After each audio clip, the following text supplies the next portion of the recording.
네, 수업이 좀 끊겼죠. 죄송합니다. 자, 아무튼 다시 좀 이어서 이 과학의 내용이 기술 혁신에 활용되기 시작했다. 그러니까 이제 기업체가 직접 연구소도 만들고 이 기업체가 자신들이 만든 연구소에서 자신의 기업에 필요한 산업적인 연구를 수행하고 이런 기술 지식을 체계화한 공학이라고 하는 개념이 출현합니다. 우리가 지금 뭐 기계공학, 전기공학, 이 공학이라고 하는 것은 바로 이 기술의 지식들, 그러니까 과학의 원리가 기술에 적용이 되면 이 기술을 계속 쌓이다 보면은 이 안에서도 조금 더 이렇게 하면 좀 더 좋아져, 이렇게 하면 좀 더 효율적이야, 이렇게 하면 더 성과가 났어 하는 이런 지식들을 모아놓은 공학이 출현했다고 보시면 될 것 같습니다. 앞서 말씀드렸던 것처럼 대기업이 이제 경제 성장을 주도합니다. 이렇게 대량 생산 체제로 가다 보니 대량 생산 체제를 가지고 있는 기업들이 더욱더 성장할 수밖에 없었고 이 기업들이 경제를 이끌어 나가기 시작하죠. 1차 산업혁명은 영국이었다면 2차 산업혁명은 영국 주변의 유럽 국가들, 미국들, 특히 독일과 미국이 굉장히 앞서 나가기 시작하는데요. 다른 여러 나라들이 산업화의 국면에 자신들도 참여하게 되고 세계가 발전하는 시대가 되었습니다. 그 다음 인류 사회가 기술에 크게 의존하는 사회로 변모한다고 했는데 지금 우리의 모습을 보면 될 것 같습니다.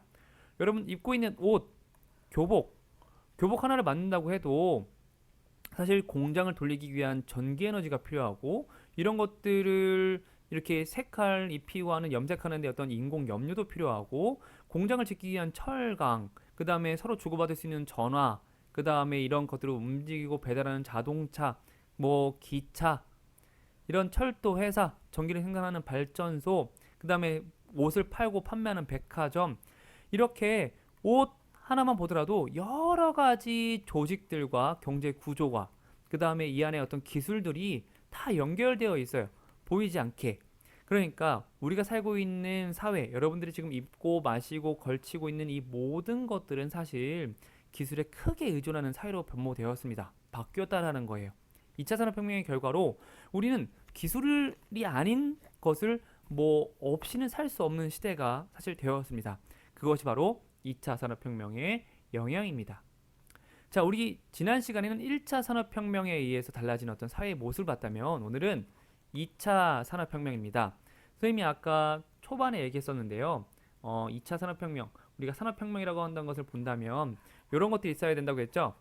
그래서 산업혁명에 의해서 달라지는 것들이 분명히 있습니다. 그래서 이거예요.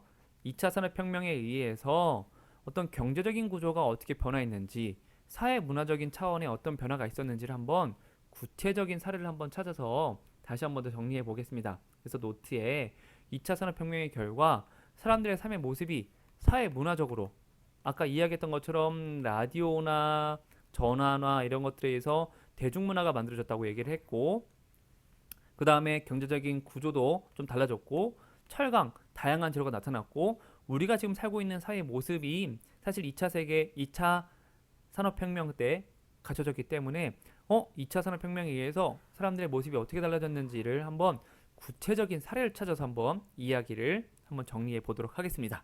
자, 오늘 수업은 여기까지 하고요. 여러분들이 2차 산업혁명에 대한 이야기가 잘 정리되기를 바랍니다. 감사합니다.